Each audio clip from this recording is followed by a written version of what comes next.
प्रणाम आप सभी को। मेरा नाम रोशन है। दोस्तों, आज मैं आपके लिए लेकर आया हूँ एक दुनिया समानांतर कथा संग्रह से एक लोकप्रिय कहानी जिसका शीर्षक है दूध और दवा। तो आइए शुरू करते हैं कहानी का पाठ। बात बहुत छोटी सी है, नाजुक और लचीली, पर मौका पाते ही सिर तान लेती है। कोई काम शुरू करने, सोने या पल भर को आराम से पहले लगता है कुछ देर इस प्यारी बात के साथ रहना कितना अच्छा है। वैसे मुझे काम करना, करते रहना और करते करते उसी में खो जाना प्रिय है। इसी की बात भी मैं लोगों से करता हूँ और दूसरों से यही चाहता भी हूँ, पर यह सब तभी होता है जब मेरे चारों ओर लोग होते हैं। ऐसा नहीं कि लोगों में मेरे बीवी बच्चे शामिल नहीं हैं। कभी कभी मुझे ऐसा लगता है जैसे मैं किसी भीड़ में खड़ा हूँ और असह्य ध्वनियाँ मेरे कानों के पर्दे को छेदने लगती है। मैं भागकर अपने कमरे में घुस जाना चाहता हूँ, पर उसकी बड़ी बड़ी आंसुओं में डूबी हुई आंखें, मैं क्या करूँ इनका। देखते हो, अब मुन्नी भी दूध के लिए जिद करती है। ऐसा नहीं कि बात मेरे मन में गहरे तक नहीं उतरती। मैं तो मुन्नी को स्कूल जाने के लिए एक छोटी मोटर खरीदना चाहता हूँ। हल्के गुलाबी रंग के फ्रॉक में लड़खड़ाती दौड़ती मुन्नी को देखने की मेरी कैसी विचित्र लालसा है, जो कभी पूरी होती ही नहीं दिखाई देती। सुबह सुबह बिस्तर से उठते ही वह जोर जोर से चीखने लगती है। जब उसकी माड़े से सूजी आंखें और भी सूजी होती है। कई बार मन में डॉक्टर की बात उठती है। डर लगता है कहीं मुन्नी की माँ की पतली लंबी किस्ती सी आंखों का पुराना छेद फिर न खुल जाए और सवेरे सवेरे डूबने उतराने की मर्मांतक पीड़ा में मुझे लिखना पढ़ना छोड़कर सड़क का चक्कर काटना पड़े। मैं चुपचाप एक निश्चय करके कमरे में चला जाता हूँ। पहले डॉक्टर का इंतजाम करके ही उससे चर्चा करूँगा, पर फिर वही नन्ही सी बात, तुम्हें खोजने लगता हूँ। तुम जो इस कड़ी जमीन के चुभन से पल भर को उठाकर मुझे एक सुनहले झलमिलाते लोक में खींच ले जाती हो। तुम्हारे सीने के बीच मुलायम उजले देह भाग में मुंह डालकर पल भर को सांस लेना कितना अच्छा लगता है मुझे। शायद तुम्हें याद होगा, बात मकड़ी के जाले की तरह तनने लगती है, लेकिन घंटों और घंटों आंखें बंद रखने पर भी शिकार कोई नहीं फंसता और मैं बीवियों और मजदूरों के बारे में सोचने लगता हूँ। आखिर इन दोनों की हरदम शिकायतें क्यों रहती है? क्यों इन दोनों के सीने में खारे पानी का इतना विशाल समुद्र फफाया रहता है? मृत्यु की आखिरी कराह की तरह इस समुद्र की लहरें चीखती है, पर किसी खोखले श्राप की तरह मिथ्या बनकर बिखर जाती है। मैं इस विनाशकारी लहरों को दुनिया को निगल जाते देखने के लिए व्याकुल हो उठता हूँ, पर हल्की सी मुस्कुराहट या वह भी नहीं तो बस मुलायम कलाइयों की पकड़ और उस समय कुछ भी और न सुनने की बात। जाने भी दो, कमर के नीचे नंगी खुली मैं इस असामयिक मृत्यु से बचना चाहता हूँ, पर कोई चारा नहीं। मुन्नी की माँ के जीने का यही सहारा है और मेरे पास उन मृत्यु की घाटियों के सूनेपन को दूर करने का यही उपाय। वह विश्वास नहीं करती, पर मैं सच कहता हूँ कि मुझे इतना बहुत अच्छा लगता है। इसलिए मैं समझ नहीं पाता कि स्त्रियां और मजदूर मालिकों को क्यों ओढ़े हुए हैं, महज इतनी सी बात के लिए, या मुन्नी की आंखों के माड़े की दवा या उसके दूध के लिए। ये प्रश्न उसके साथ नहीं उठते। क्या उसे बच्चे नहीं हो सकते, या वे दूध पीने वाले बच्चे नहीं होंगे? धीरे धीरे यह क्यों धुंधलाता है? पानी सिर्फ एक बूंद, स्याही जाने कैसी फैलकर एक झील, भूरी आंखों की तरह, वह भी सतही, उथली, अछूता, कच्चा, नुकीला फूल, आसमान में उड़ने वाली लरजती पतंग की लंबी पूंछ, किसी बंगले के फटे पुराने पर्दे, मुल्क में बदअमनी और भूख, वे मित्र जिन्हें नौकरी के लिए पत्र लिखे हैं, जो चाहे तो मैं भी उन्हीं की तरह का लगूं, बेएतबार और ऊंचे दर्जे का नौकरी देने वाला मुलाजिम। लेकिन वह नौकरी से चिढ़ती है। तुम नौकरी करोगे? फिर तो मोटर, बंगले और सुख की अनेक कोटियां हैं, मेरे लिए जगह कहाँ होगी? मैं गरीब बाप की बेटी हूँ। अजीब बात है, तुम भूख में जी सकती हो, लेकिन वह भी तो कहती है कि उसके सीने में एक भयंकर ज्वालामुखी दबा पड़ा है जो कभी भी नहीं भड़केगा। मुन्नी की माँ यह भी जानती है, पर क्यों नहीं भड़केगा? क्यों उसके अलावा से मेरा घर आंगन नहीं पट जाएगा? इसलिए न कि मैं लिखूंगा और लिखने से पैसे मिलेंगे और पैसे उसे ठंडा करते रहेंगे। वह यही तो कहती है कि पैसा दिल को ठंडा और शरीर को गर्म रखने की अद्भुत दवा है। गरीब दुनिया का सबसे अच्छा इंसान है। गरीब लड़की की मोहब्बत दुनिया की सबसे पवित्र निधि। कभी कभी वह स्कूल टीचर की तरह बोलती है। आखिर यह सब और है ही क्या? मुन्नी जब जन्मी थी तो उसके लिए मैंने एक झूला खरीदा था। बहुत सारे कपड़े बने थे और उसे दूध में ग्लूकोज और शहद दी जाती थी। फ्रेंच सीखेगी मेरी बेटी। मैं चाहता हूँ वह पेंटर बने। सिर्फ 30 रुपए तो लगते हैं उसके दूध के। 30 में ऐसा क्या रखा है? साल ही भर बाद रुनको आया तो कितना उत्साह था। कोई बात नहीं, दोनों के लिए एक गाड़ी होगी, दोनों कॉन्वेंट जाएंगे। लेकिन यह क्या फिजूल की बातें थी, बेओर छोड़ की। मैं झटके से उठ बैठता हूँ और लिखने की कॉपी के मसौदे कई बार उथल पुलट कर देखने लगता हूँ। कई अच्छी चीजें लिखे बिना पड़ी रह गई हैं, पर इसी समय उन्हें उठाया तो नहीं जा सकता। मामूली स्तर पर बात बनाने से मुझे चिढ़ है, लेकिन सहसा मुझे मकड़ी के नन्हे तार की स्मृति फिर हो जाती है और मैं बिस्तर छोड़कर उठ खड़ा होता हूँ। कहीं जाला फिर न तनने लगे। मुन्नी की माँ ऐसे ही समय आ जाती है। कहीं बाहर जा रहे हो क्या? एक तेज झनक दिमाग में बज उठती है, पर मैं उस पर तुरंत हाथ रख देता हूँ। कोई कड़वी चीज निगलता हूँ। हाँ, कोई काम है क्या? नहीं तो ऐसे ही पूछ लिया। अभी तो धूप बहुत तेज है, कुछ रुक कर जाते। और वह कहीं क्या सकती है, थकी भी तो है बेहद। रुनको ने सारी दोपहरी परेशान किया है। चौका, बर्तन, सामान की संभाल सहेज, कपड़ों की सफाई। अभी तो उसे पिलाकर सुलाया है। ब्लाउज के बटन खुले ही हैं। मुन्नी भी सो रही है क्या? नहीं, सब जग रहे हैं। वह उगती हुई हंसी को दबाती है। चेहरे पर खून की पतली सी झलक होती है और फिर क्षण ही भर में सूख कर धीरे धीरे गाढ़ी होने लगती है। वह दरवाजा छोड़कर कमरे में आती है। आज मुन्नी की आंखों में बहुत दर्द है। चेहरा सुर्ख हो गया है। अभी अभी तो सिर में तेल डालकर बहुत देर तक सहलाती रही हूँ, तब जाकर सोई है। वह चारपाई पर बैठ जाती है।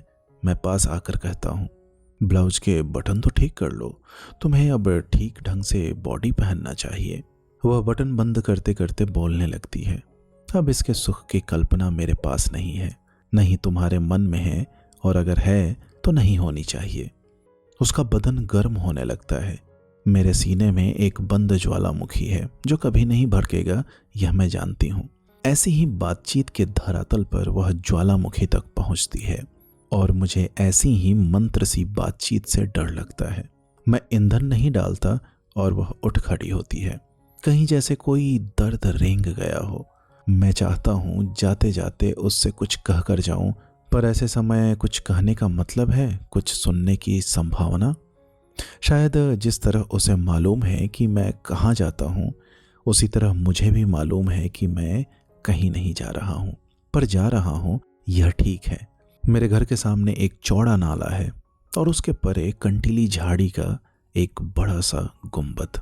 मैंने कभी इसमें एक खरगोश के जोरों को घुसते देखा था। वैसे मैं पल भर की पिछली बातों को भूल जाता हूँ, पर उसे आज भी नहीं भूला। घर से निकलता हूँ तो पल भर रुककर उधर जरूर देख लेता हूँ। स्कूल से लड़कियों को ढोने वाली गाड़ियां बोलती है, तीर की तरह सड़क को चीरती हुई कोई चिड़िया उड़ जाती है। पर वह खरगोश का जोड़ा? मुन्नी अब तक उठकर मुझे जरूर ढूंढ गई होगी, फिर अपने कमरे में जाकर लौटी होगी। मेरी मेज के गर्द भरी सतह पर अपने हाथ की थाप बनाने के लिए या तो कुर्सी पर चढ़ गई होगी या लुढ़क कर गिरी होगी, तो उसकी माँ कुर्सी को 2 चपत मारकर उसे चुप कराने के बाद समझा रही होगी कि आखिर उसे इस मेज पर रोज अपने हाथों के निशान छोड़ने से मिलता क्या है। पापा छे कैसे कहूंगी कि मैं तुम्हें खोजती थी, वह रोज कहती है और मैं रोज झूठला देता हूँ, लेकिन वह मानती नहीं। मेरी अंगुली पकड़कर मेज के पास तक खींच ले जाती है। मेरी आंखों में धुंधलके की एक परत छा जाती है। उसकी माँ कहती है। खिड़की कितनी ही बंद रखो, गर्द आकर ही मानती है। और मैं देखता हूं कि मुन्नी की हथेली की थाप बढ़ती ही जा रही है। कभी कभी इन थापों की रेखाओं में मनुष्यता का पूरा भविष्य पढ़ा गया है, और कभी आग की बेतरतीब लहरें किसी अनहोने से वस्तु सत्य के वीरान अंधेरे से दौड़ दौड़ कर मेरे सीने से सटती चली आती है। चौकड़ी भरते हिरणों की लंबी कतारें और पीछे लोलुप अंधा दुष्यंत। मैं खुद अपने आगे खड़ा हूं, मान्यताओं की सलीब पर टंगा हुआ, लहूलुहान। पत्थर का एक बहुत बड़ा ढेर है और लोग आंखें मूंद कर पत्थर मारते हैं। लोग फूल चढ़ा रहे हैं मान्यताओं पर। आदमी को बार बार की नोची छिछड़ी को दांतों से नोच नोच कर फेंक रहे हैं। लोग नंगी औरत के कोमल शरीर को खुरदुरे जूट के रस्सों से जकड़कर बांध रहे हैं। सिर्फ एक लाचारी का आरोप, आदमी नहीं, टूटा हुआ पुराना खंडहर। आखिर क्यों? मैं भी शिकायतों के बारे में सोचता हूं, पर बीवियों और मजदूरों की नहीं, अपनी ही। तुम रुक कर कुछ पूछ नहीं सकती थी? तुम्हें इतना भी ख्याल नहीं है कि मैं इतनी तेज धूप में कितनी दूर चलकर आया हूं? तुम्हें पता है हम कितने दिन पर एक दूसरे को देख रहे हैं? शायद तुम इसीलिए नहीं रुक सकी कि तुम्हारे साथ तुम्हारी सखी थी और उस पर तुम यह जाहिर होने नहीं देना चाहती थी कि तुम मुझे जानती हो। गोल गोल चक्कर खाकर सूखी पत्तियों के पर लग गए हैं। इनके साथ उस कोने की धूल भी है जहां पार्क में बच्चों के खेलने ने घास को उड़ा दिया है, और इस लंबे यूकलिप्टस की छरहरी शाखें अब भी थरथरा रही हैं। मैं धीरे धीरे चल रहा हूँ। चारों ओर कब्रिस्तान है। सड़क के नीचे और ऊपर की हवा तक में बातों के टूटे फूटे अस्थि पंजर उभर आए हैं। मैं सिर्फ चुभन, टीस और प्रताड़ना को चुन चुन कर अपने तरकश में भरता जाता हूँ। एक विकलांग विक्षिप्त योद्धा की तरह मैं पसीने और गर्द से लथपथ हो रहा हूँ। हवा एकदम चुपचाप खड़ी है। मौलसरी की पत्तियां दम साधे हैं। यूकलिप्टस की लंबी शाखें मर गई हैं और बच्चों के पार्क की बेघास की उजली जमीन घिसी हुई निर्जीव हड्डी की तरह चमक रही है। मैं चाहता हूँ हवा फिर गोल गोल चक्कर खाकर ऊपर उठे और फिर वही साल भर पुराना सब कुछ आज घट जाए। मौलसरी की पत्तियों, यूकलिप्टस की डालों, पार्क की जमीन और मेरे साथ। मैं थक कर टूक टूक हो रहा हूँ। पल भर कहीं बैठना चाहता हूँ और कुछ देर सब बाहर का ही देखना चाहता हूँ, जैसे कोई मकान का दरवाजा लगाकर बरामदे में आ जाए। लेकिन अब बहुत देर हो गई है।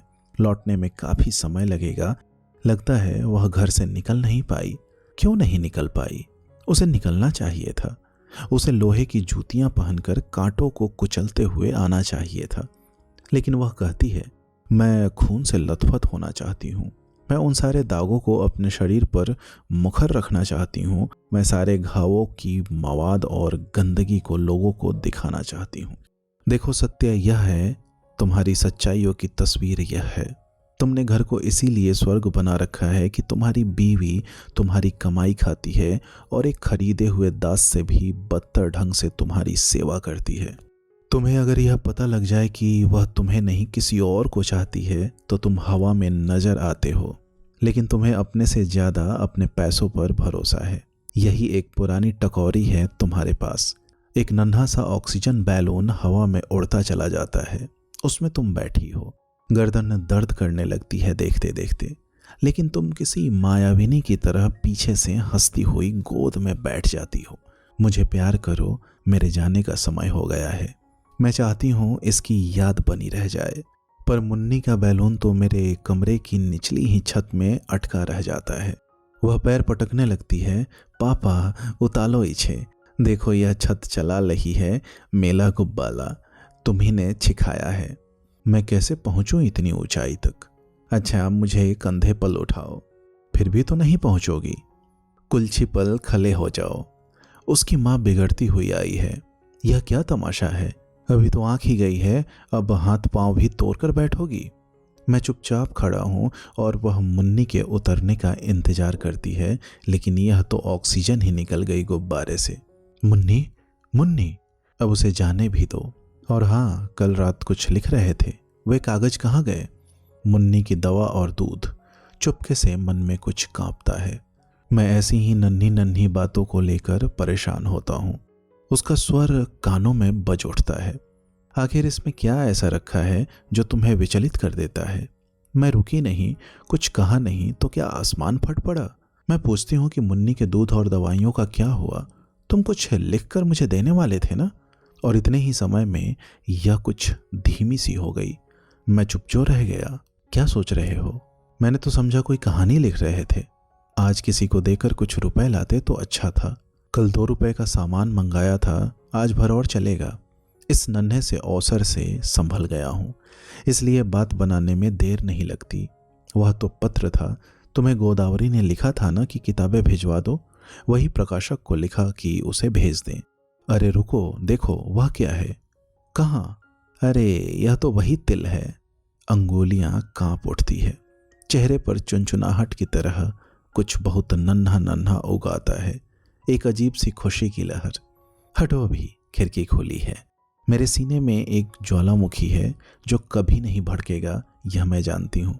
मैं समझ नहीं पाता कि स्त्रियां और मजदूर मालिकों को क्यों ओढ़े हुए हैं, महज इतनी सी बात के लिए, या मुन्नी की आंखों के माड़े की दवा, या उसके दूध के लिए। दोस्तों, उम्मीद करता हूँ यह कहानी आपको पसंद आई होगी। ऐसी ही ढेरों कहानियाँ सुनने के लिए आप हमसे जुड़े रहें। बहुत बहुत धन्यवाद।